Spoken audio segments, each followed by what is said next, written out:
नमस्कार विद्यार्थी मित्रांनो, मराठी नोकरी यूट्यूब चॅनलवर आपल्या सर्वांचं स्वागत आहे. आज आपण या व्हिडिओमध्ये मुंबई जिल्ह्यावर आधारित महत्त्वाचे असणारे 30 प्रश्न या व्हिडिओमध्ये पाहणार आहोत. हे जे प्रश्न आहेत आपल्याला मुंबई पोलीस भरतीसाठी खूप महत्त्वाचे ठरणारे प्रश्न आहेत आणि यामधील जवळपास 25 प्रश्न असे आहेत जे आपल्याला प्रिव्हियस क्वेश्चन पेपरमध्ये विचारण्यात आलेले आहेत. हे सर्वच्या सर्व प्रश्न आपल्याला पोलीस भरती आणि तलाठी भरतीसाठी इम्पॉर्टंट असणार आहेत. त्यामुळे आपल्याला या व्हिडिओची जर पीडीएफ डाउनलोड करायची असेल तर मराठी नोकरी या नावाने आपलं टेलिग्राम चॅनल आहे. सोबतच आपलं व्हॉट्सअप चॅनल देखील आहे. दोघांच्याही लिंक्स मी तुम्हाला डिस्क्रिप्शनमध्ये देत आहे. त्या ठिकाणी जाऊन आपण त्यांना जॉइन करा आणि चॅनलवरती जर नवीन असाल तर लगेच आपल्या मराठी नोकरी यूट्यूब चॅनलला सबस्क्राईब करून ठेवा. हा मुंबई जिल्ह्यावरचा आपला दुसरा व्हिडिओ असणार आहे. त्यामुळे लक्षात ठेवायचे हे जे प्रश्न आहेत हे सर्व प्रश्न इम्पॉर्टंट ठरणार आहेत. चला तर व्हिडिओला सुरुवात करूया. तर पहा आपला प्रश्न पहिला आहे. डॅश बेटांचे मिळून आज मुंबई शहर बनलेले आहे. म्हणजे एक प्रकारे प्रश्न आपल्याला असा विचारलाय, की मुंबई शहर हे किती बेटांचे शहर म्हणून ओळखले जाते? आणि मित्रांनो प्रश्नाचं जर उत्तर येत असेल तर 3 ते 5 सेकंदामध्ये आपण प्रत्येक प्रश्नाचं उत्तर हे कमेंट करून देण्याचा प्रयत्न करायचा आहे. तर मुंबई शहर हे जे आहे हे 7 बेटांचं शहर आहे. ऑप्शन क्रमांक 1 आपलं या प्रश्नाचं योग्य उत्तर होईल. हे जे 30 प्रश्न आहेत, त्या 30 प्रश्नांपैकी जवळपास 25 प्रश्न आपल्याला प्रिव्हियस क्वेश्चन पेपरमध्ये विचारण्यात आलेले आहेत. चला प्रश्न क्रमांक 2 आहे. सर्वात कमी क्षेत्रफळ असलेला महाराष्ट्रातील जिल्हा खालीलपैकी कोणता आहे? सर्वात कमी क्षेत्रफळ म्हणजे क्षेत्रफळाच्या दृष्टीने सर्वात लहान असलेला जिल्हा आपल्याला सांगायचा आहे. आणि या प्रश्नाचं उत्तर असणार आहे ऑप्शन क्रमांक 1 तर मुंबई शहर हा जो जिल्हा आहे, हा क्षेत्रफळाच्या दृष्टीने सर्वात लहान असलेला जिल्हा आहे. या उलट काय आहे, की सर्वात मोठा जिल्हा कोणता आहे? तर लक्षात ठेवा अहिल्यानगर हा जो आहे, हा क्षेत्रफळाच्या दृष्टीने सर्वात मोठा आपल्या राज्यातील जिल्हा आहे. पर्याय क्रमांक 1 आपलं या प्रश्नाचं उत्तर होईल. त्यानंतरचा प्रश्न आहे, महाराष्ट्रातील सर्वाधिक लोकसंख्या घनता असलेला जिल्हा कोणता आहे? आपल्या राज्यातील सर्वात जास्त लोकसंख्येची घनता असलेला जो जिल्हा आहे, तो देखील आहे. पर्याय क्रमांक 2 तर मुंबई शहर हे आपलं उत्तर होणार आहे. ऑप्शन क्रमांक 2. प्रश्न क्रमांक 14 आहे. रासायनिक खत कारखान्यासाठी प्रसिद्ध मुंबईतील औद्योगिक क्षेत्र खालीलपैकी कोणते आहे? मित्रांनो, हा जो प्रश्न आहे, हा आपल्याला म्हाडा भरतीमध्ये विचारण्यात आला होता पहा टी-सी-एस पॅटर्नद्वारे. म्हणजे हा प्रश्न थोडासा इम्पोर्टंट आहे, समजून घ्या.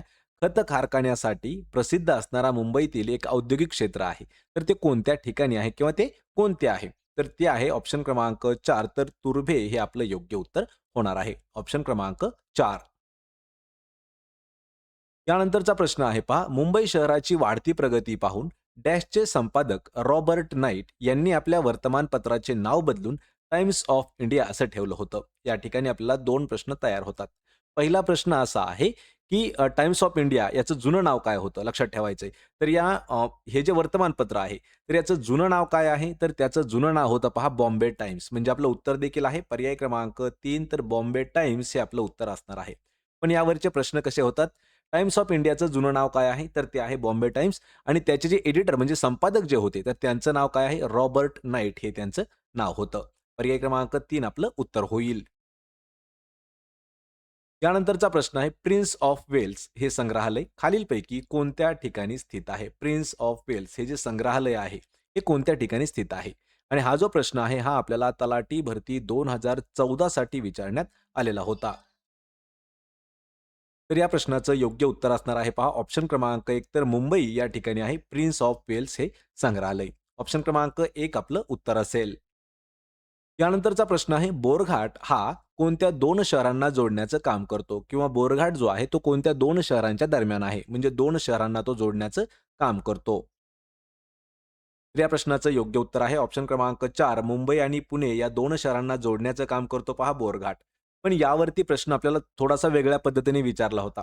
प्रश्न असा विचारला होता, की मुंबई ते पुणे यांच्या दरम्यान लागणारा जो घाट आहे तो कोणता आहे? तर लक्षात ठेवायचे तो आहे बोरघाट. आपल्याला या ठिकाणी बोरघाट दिलेला आहे. कोणत्या 2 ठिकाणांना किंवा शहरांना जोडतो असा प्रश्न आपल्याला विचारला होता. पर्याय क्रमांक 4 आपलं उत्तर होईल. यानंतरचा प्रश्न आहे, सहारा विमानतळाचे छत्रपती शिवाजी आंतरराष्ट्रीय विमानतळ असे नामकरण कोणत्या वर्षी करण्यात आले? यावर सुद्धा 2 प्रश्न तयार होतात आणि कन्फ्यूज करणारा हा प्रश्न आहे. सर्वात पहिला प्रश्न असा विचारला जातो, की सहारा विमानतळ कोणत्या शहरामध्ये आहे? तर ते आहे मुंबईमध्ये. पण या ठिकाणी प्रश्न विचारलाय, की सहारा विमानतळाचं नाव छत्रपती शिवाजी आंतरराष्ट्रीय विमानतळ असं कोणत्या वर्षी ठेवण्यात आलं? तर ते वर्ष आहे ऑप्शन क्रमांक 3 तर 1999 या वर्षी सहारा विमानतळाचं नाव जे आहे, हे छत्रपती शिवाजी आंतरराष्ट्रीय विमानतळ असं ठेवण्यात आलं. पण या ठिकाणी कॉम्प्लिकेटेड प्रश्न असा आहे, की छत्रपती शिवाजी याच्यानंतर जो महाराज हा जो शब्द आहे, तर महाराज हा शब्द 2018 या वर्षी त्यामध्ये टाकण्यात आलेला आहे. म्हणजेच पर्याय क्रमांक 3 आपलं या प्रश्नाचं योग्य उत्तर होईल. यानंतरचा प्रश्न आहे, मुंबई नगरपालिकेची स्थापना कोणत्या वर्षी करण्यात आली? हा जो प्रश्न आहे, हा महानगरपालिकेला खूप वेळा विचारण्यात आलेला आहे. त्यामुळे प्रश्न थोडासा इम्पोर्टंट आहे. आणि टी-सी-एस पॅटर्नमध्ये हा प्रश्न आत्तापर्यंत 8 ते 10 वेळा महानगरपालिकेसाठी विचारण्यात आलेला आहे.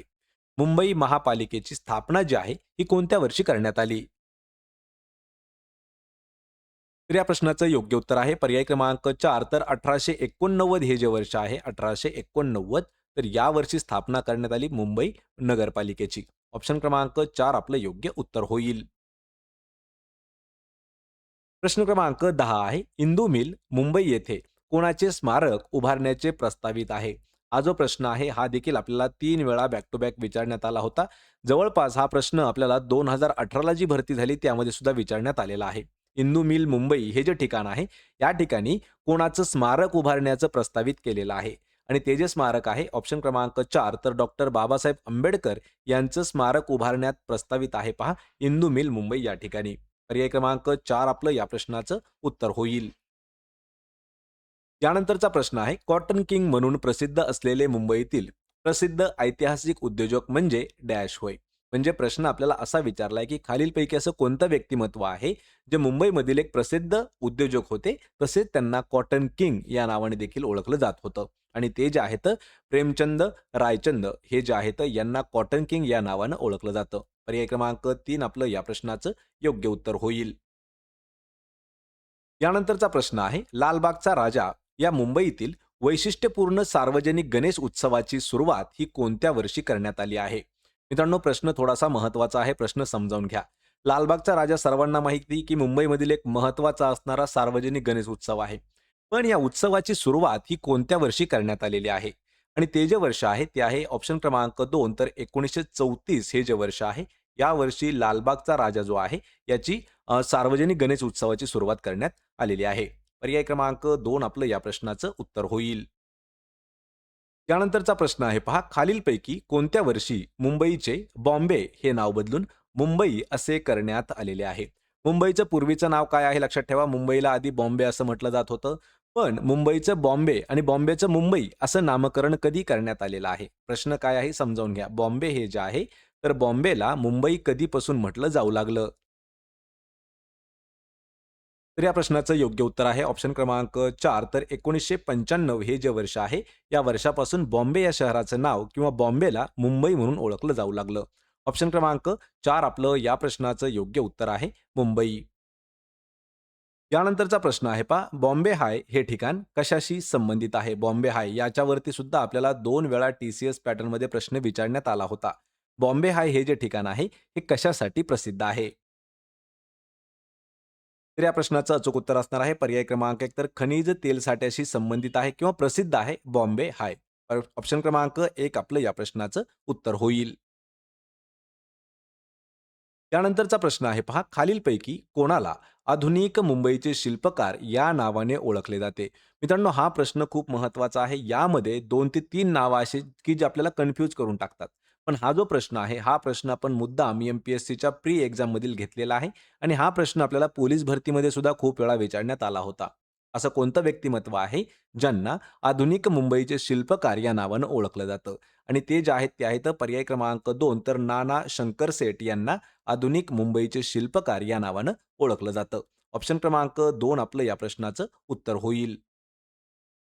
त्यानंतरचा प्रश्न आहे पहा, डॅश या डोंगर रांगांमुळे तापी पूर्णा खोरे अ, गोदावरी खोऱ्यापासून वेगळे झालेले आहे.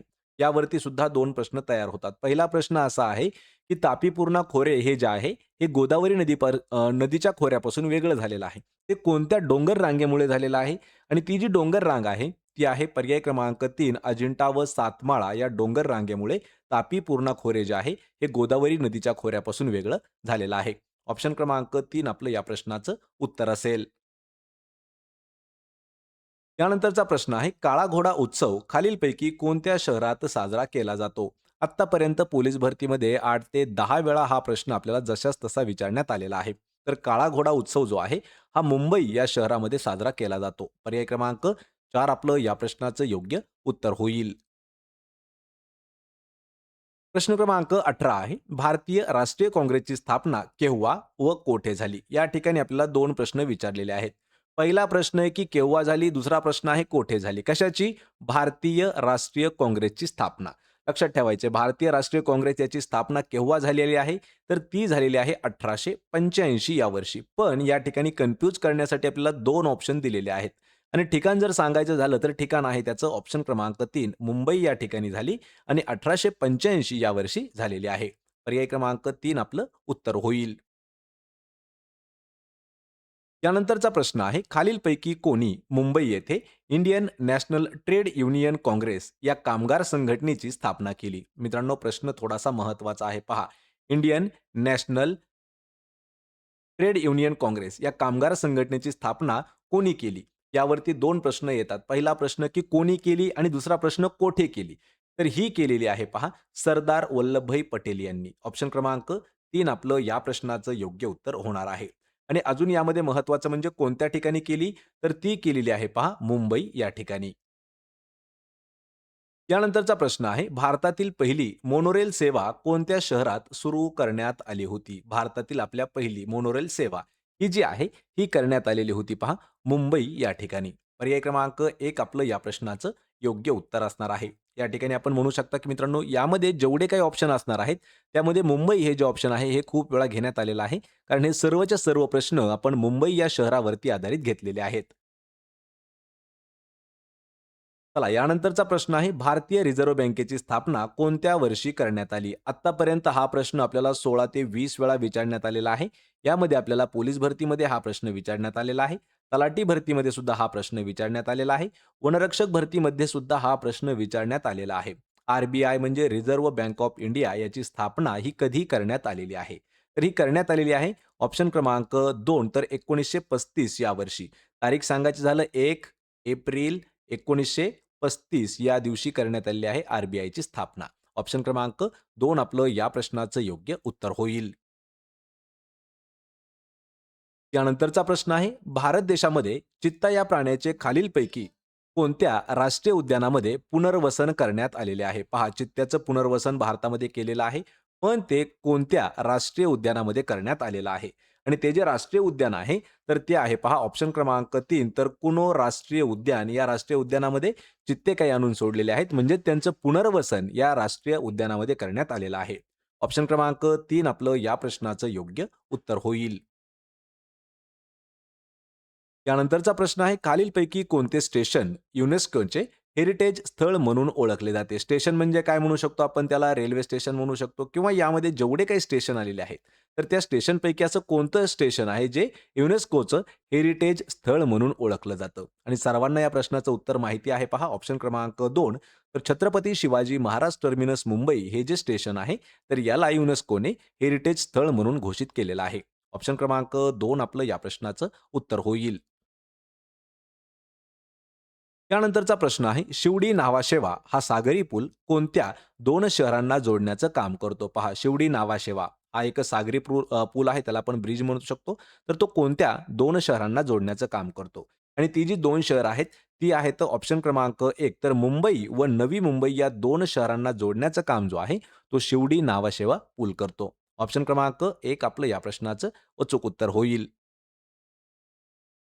प्रश्न क्रमांक 25 आहे. मुंबई महानगर स्थानिक विकास प्राधिकरण त्याला एम-एम-आर-डी-ए म्हटलं जातं. याची स्थापना ही कोणत्या वर्षी करण्यात आलेली आहे? प्रश्न थोडासा समजावून घ्या. म्हाडामध्ये सुद्धा हा प्रश्न विचारला होता. हा जो प्रश्न आहे, हा आपल्याला बृहन्मुंबई पोलीस भरतीमध्ये सुद्धा विचारण्यात आलेला होता. मुंबई महानगर स्थानिक विकास प्राधिकरण याची स्थापना ही कोणत्या वर्षी करण्यात आली? तर याची स्थापना करण्यात आलेली आहे ऑप्शन क्रमांक 1 तर 1975 या वर्षी त्याची स्थापना आहे. ऑप्शन क्रमांक 1 उत्तर होईल. प्रश्न क्रमांक 26 आहे. भारतातील पहिली प्रवासी रेल्वे कोठून कोठे धावली होती? पहा, म्हणजे कोणत्या 2 ठिकाणाहून धावलेली होती? भारतातील पहिली प्रवासी रेल्वे आणि ही जी आहे, ही मुंबई ते ठाणे या दरम्यान भारतातील आपल्या पहिली प्रवासी रेल्वे सुरू झाली होती. ऑप्शन क्रमांक 4 आपलं उत्तर होईल. त्यानंतरचा प्रश्न आहे, माझगाव डॉक हे कशाशी संबंधित आहे? मित्रांनो, यावरती आपल्याला 2 वेळा प्रश्न विचारला होता पहा आय-टी-आय भरतीसाठी. माझगाव डॉक हे जे आहे, हे कशासाठी प्रसिद्ध आहे? किंवा दुसरा प्रश्न विचारला जातो, की कशाशी संबंधित आहे? तर हे जे आहे माझगाव डॉक हे जहाज बांधणी केंद्र आहे. म्हणजेच ऑप्शन क्रमांक 1 आपलं उत्तर असेल. त्यानंतरचा प्रश्न आहे, माहिती अधिकार कायदा 2005 नुसार किती दिवसात माहिती देणे आवश्यक आहे? आर-टी-आय जो आहे, आर-टी-आय कधीपासून सुरू झाला? तर आर-टी-आय झालेला आहे 2005 या वर्षापासून. पण या ठिकाणी प्रश्न विचारला की त्यानुसार किती दिवसामध्ये माहिती देणं हे बंधनकारक असतं. तर याला लिमिट दिलेली असते पहा 30 दिवसांची. म्हणजेच पर्याय क्रमांक 4 लक्षात ठेवा. 30 दिवसाच्या आत एखाद्याची माहिती देणं जे आहे हे गरजेचं असतं. ऑप्शन क्रमांक 4 आपलं या प्रश्नाचं उत्तर होईल. प्रश्न क्रमांक 29 आहे. मुंबई शहरात पाणी पुरवठा करणारी तानसा व वैतरणा ही जलाशये कोणत्या जिल्ह्यामध्ये स्थित आहेत? हा प्रश्न आतापर्यंत आपल्याला 16 वेळापेक्षा जास्त प्रश्न विचारण्यात आलेला आहे. तानसा आणि वैतरणा ही जी 2 जलाशय आहेत, हे पूर्ण मुंबईला पाणी पुरवठा करतात. पण मी प्रश्न काय विचारलाय, की तानसा आणि वैतरणा त्याला आपण मोडक सागर देखील म्हटलं जातं. पहा, मोडक सागर देखील त्याला म्हटलं जातं. तर ही जी आहे, तर ही 2 जलाशय कोणत्या जिल्ह्यामध्ये येतात? तर तो जिल्हा आहे ऑप्शन क्रमांक 3 तर ठाणे या जिल्ह्यामध्ये आहेत पहा तानसा आणि वैतरणा. ऑप्शन क्रमांक 3 आपलं या प्रश्नाचं उत्तर होईल. यानंतरचा प्रश्न आहे 1942 साली भारत छोडो अशी घोषणा मुंबईतील कोणत्या ठिकाणाहून देण्यात आली होती? या ठिकाणी भारत छोडो ही जी घोषणा आहे किंवा हे जे आंदोलन आहे हे 1942 ला सुरू करण्यात आलं होतं. मुंबई या ठिकाणी झालं आणि मुंबईतील असं कोणतं ठिकाण आहे की त्या ठिकाणाहून भारत छोडो ही जी घोषणा आहे ही देण्यात आली होती. तर ही आहे पहा ऑप्शन क्रमांक 1 तर गवालिया टँक मैदान किंवा त्याला गोवालिया म्हटलं जातं, त्याला ग्वालिया टँक मैदान देखील म्हटलं जातं. ऑप्शन क्रमांक 1 आपलं या प्रश्नाचं उत्तर असेल. तर मित्रांनो, हे होते महत्त्वाचे 30 प्रश्न जे आपल्याला पोलीस भरतीमध्ये प्रिव्हियस क्वेश्चन पेपरमध्ये विचारण्यात आलेले होते. सोबतच मुंबई पोलीस भरती जी असणार आहे त्यासाठी सर्वांनी हा व्हिडिओ पूर्णपणे पाहून घ्या. कारण या व्हिडिओमध्ये मुंबईतील महत्त्वाचे असणारे प्रश्न आपण घेतलेले आहेत. हा व्हिडिओ कसा वाटला हे मला कमेंट करून नक्की सांगा. व्हिडिओ जर आवडला तर व्हिडिओला आपल्या लाईक करा, मित्रांमध्ये शेअर करा आणि आपल्या मराठी नोकरी यूट्यूब चॅनलला सबस्क्राईब करून ठेवा. प्रत्येक व्हिडिओची पी-डी-एफ अगदी तुम्हाला फ्रीमध्ये उपलब्ध करून दिली आहे पहा आपल्या टेलिग्राम चॅनलवरती. त्याला जाऊन जॉइन करा. त्याचीही लिंक मी तुम्हाला डिस्क्रिप्शनमध्ये देत आहे. आपण भेटूया पुढच्या एका अशाच नवीन व्हिडिओमध्ये. तोपर्यंत जय हिंद, जय भारत.